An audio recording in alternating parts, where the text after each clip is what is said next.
Dragi moji, moje ime je Aleksandra i u današnjem videu podijelit ću sa vama jedan od najlepših i najlakših recepata za punjeno testo, najmekanije na svijetu. Najpre sam dodala 300 ml toplog mlijeka, 100 ml ulja, 2 kašike šećera i jednu kesicu suvog kvasca, pa unutra dodajem i 2 male kašikice sirćeta. Već znate da je u sirćetu zapravo i tajna kako bi testo naraslo kao oblak i bilo izuzetno mekano. Blago malo promešajte pa dodajte unutra i jedno belance, dok ovo žumance koje vam ostane ostavite sa strane i iskoristit ćemo ga. Sada blago dobro sve sastojke promešajte sa mutilicom ili špatulom, kako vam je lakše, da se sve lijepo sjedini, svi tečni sastojci, pa ih nakratko ostavite sa strane i pripremite 600 g brašna. Koristim brašno tip 500 i unutra dodajem jednu kašiku soli, pa ću sve zajedno da promešam. I sada u tečne sastojke dodajte brašno postepeno, najpre jednu polovinu, pa uzmite i sjedinite sve ove sastojke sa špatulom dok ne postanu onako fini i kompaktni. Sada dodajem i drugi deo brašna i ostavim uvijek oko 50 g. Prvo ću ovako sa špatulom dobro da sjedinim da mi bude lakše kasnije da premesim testo i ovo je zaista najlakši recept. Napominjem, ostavljam uvijek tako 50 g brašna sa strane, pospem malo preko testa i onda mesim sa rukom. Mesite i dodajte brašno, odnosno taj posljednji ostatak brašna dodajte postepeno. Kad prestane da vam se lepi testo za ruke, nemojte više dodavati brašno. Otprilike je potrebno između 550 i 600 g brašna, zavisi od veličine jaja i slično. Kada dobijete ovako mekano testo koje se više ne lepi za ruke, prestanite da dodajete brašno i mi smo umesili testo veoma jednostavno i jako lako. Vidite kako je divno i vazdušnasto, mekano zbog dodatka sirćeta. Preostaje nam da testo pokrijemo sa prijanjajućom folijom, jednom čistom i suvom krpom i ostavimo na jako toplom mestu. Spremila sam pleh, tepsiju koja je prečnika 28 cm i sada uzimam papir za pečenje. Ukoliko ne znate kako da napravite u krug, sada ću vam pokazati vrlo jednostavno. Uzmite papir i podijelite ga najpre ovako na pola, odnosno savite u jedan trougao, a zatim na još jedan manji trougao, odnosno na još pola i taj trougao podijelite na još pola.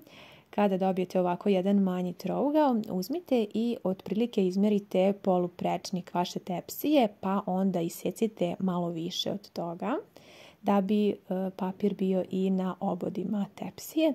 Kada otvorite ovaj trougao, dobit ćete jedan jako lep i pravilan krug koji je dimenzije baš upravo vaše tepsije. Tepsiju sam obavezno malo pokvasila sa vodom i sada ću dobro da prislonim papir za pečenje sa svih strana i tako spremim našu tepsiju.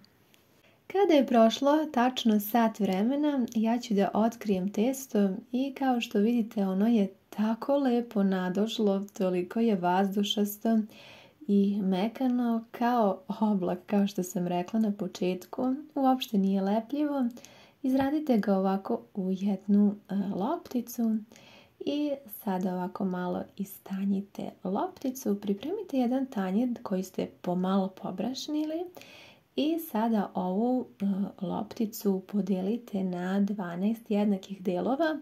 Ukoliko želite da spremite ovako predivnu punjenu pogaču, vidjet ćete kako će ispasti fina na kraju. I od svakog ovog trougla napravite jednu lopticu, kuglicu i poređajte na tanjir koji ste, kažem, prethodno pobrašnili. Testo je zaista savršeno mekano i sigurno ćete uživati da radite sa njim. Loptice sada pokrijte sa prijanjajućom folijom kako se ne bi osušile, a sada ću vam pokazati kako ću ja da punim ovu finu pogaču. Najprije ovako rastanjite kuglicu, ne na mnogo tanko, ali ovako otprilike kao moje. Ovdje sam spremila puter i uzimam jednu malu kašikicu putera. Bilo bi poželjno da je on na sobnoj temperaturi omekšao, pa ovako lepo svuda ravnomjerno premažite puter. Možete i margarin i preklopite ovu našu lopticu na polovinu. Dobro ovako izradite, sve je vrlo jednostavno.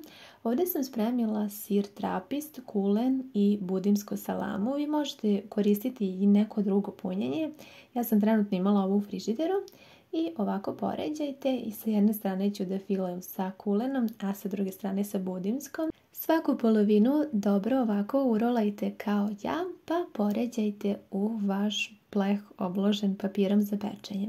Ono što sam željela da vam napomenem jeste da ja koristim obavezno pšenično belo brašno tip 500. To je pšenično namensko brašno za kisela testa, fine granulacije i koristi se za pice, kiflice, štrudle i hleb. Tako da obavezno ukoliko spremate ovako divnu, raskošnu pogaču i ako želite da vam testo tako lepo naraste i bude izuzetno mekano, moja velika preporuka je da upotrebite brašno tip 500 koje je za kisela testa. Tako da obavezno povedite računa o tome jer ja želim da i vama ovaj recept uspe i da ispadne ovako savršeno mekano.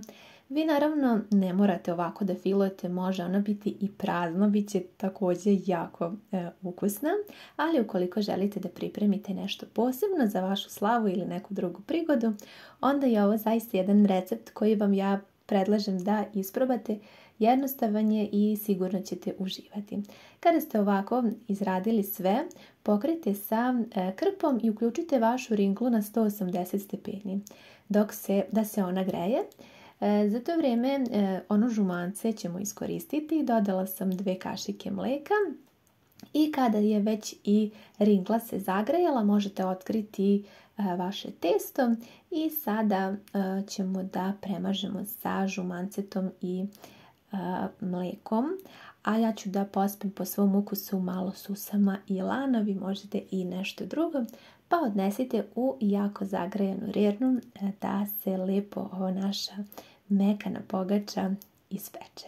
Kao što sam napomenula, rerna je zagrejana bila na 180 stepeni i ova pogača se pekla nešto kraće od 30 minuta, ali vi svakako pratite kada ona ovako postane zlatno žuta, boje dukata, onda je ona gotova. Ja sam uzela jedan tanjir i preokrenula sam je. Sada ćemo ukloniti papir za pečenje i možete postaviti na neku tacnu ili gdje već želite. Ja ne mogu da vam opišem ovu mekoću, zaista već znate kada upotrebite sirće da ona postaje premekana, ali ovo je zaista savršenstvo. Pokrite, ostavite da se malko prohladi i evo. Ja ne znam da li treba bilo šta da vam kažem, mislim da ovaj video sve govori. Potrudila sam se da vam jako lepo snimim da vidite tu mekoću, savršenog je ukusa. Ovaj moj kulen je bio baš dosta ljutkast i baš je bilo fantastičnog ukusa uz jogurt. Mislim da ćete uživati. Možete je spremiti kao svečanu slavsku pogaču ili možete za neku drugu prigodu ili ovako kada poželite nešto ovako divno. Zaista vredi svakog minuta uloženog truda jer će se isplatiti, uživat ćete u prelepom ukusu i ovakvoj mekoći. Nadam se da ćete isprobati i voljela bih jako da mi pišete vaše utiske kako vam se ovaj recept dopao. Ako ga isprobate, javite mi obavezno. Hvala vam mnogo na gledanju i ljubim vas sve puno!